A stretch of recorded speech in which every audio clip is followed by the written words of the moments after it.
அவனுடைய வாழ்க்கையில் அவன் பிதாவுடைய சித்தத்தை செய்ய துவங்க துவங்க அந்த சித்தத்திலே அவன் வளர வளர வளர அவன் செய்த பெரிய தவறும் கூட கண்டுகொள்ளப்படவில்லை. அதற்காக நான் தவறு செய்துவிட்டு நீங்கள் வாழலாம் என்று ஊக்கப்படுத்ததை பேசவில்லை. பாவத்தை பாரா சுத்த கண்ணன் இந்த நாளிலும் சுத்தத்தை விரும்புகிறார், பரிசுத்தத்தை விரும்புகிறார். நாம் சுத்திகரித்துக் கொண்டு தேவனுக்காக இன்னும் பரிசுத்தமாய் வாழ அழைக்கப்பட்டிருக்கின்றோம். ஆனால் தாவீது ஏன் மெச்சிக்கொள்ளப்படுகிறார் என்றால், நிறைய விடயங்களை சொன்னாலும் ஒரு முக்கியமான காரியம், அவன் தேவனுடைய சித்தத்தின்படி செய்கிறவன். பொதுவா 2 வில் இருக்குது.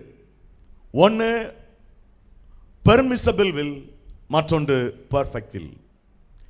தேவனுடைய சித்தத்தில் 2 மேஜர் பார்ட் இருக்குது. First one permissible will, permissible will of God. Second one perfect will of God. What is difference between permissible and perfect will? அதுக்கு ஒரு மலைக்கும் மடுவுக்குமான வித்தியாசம் இருக்கிறது பைபிள்ல.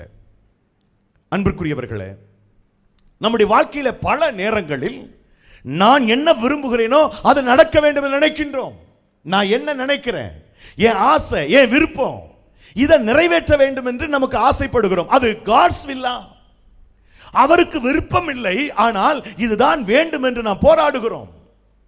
இந்த பெண் என்னுடைய வாழ்க்கை துணையாக இருப்பது தேவனுடைய சித்தம் அல்ல என்பதை நான் மறந்து, இந்த பெண் தான் வேணும், இந்த பையன் தான் வேணும், இந்த மகள் தான் வேண்டும் என்று திருமண விடயத்தில் அல்லது வீடு கட்டுகிற காரியத்தில், உங்களுடைய தொழிலில், மற்ற காரியங்களில் தேவனுடைய சித்தம் சரியாம உங்க விருப்பத்திற்காக போராடினால் தேவன் அனுமதிச்சிருவார், அனுமதி போடான்றுவார்.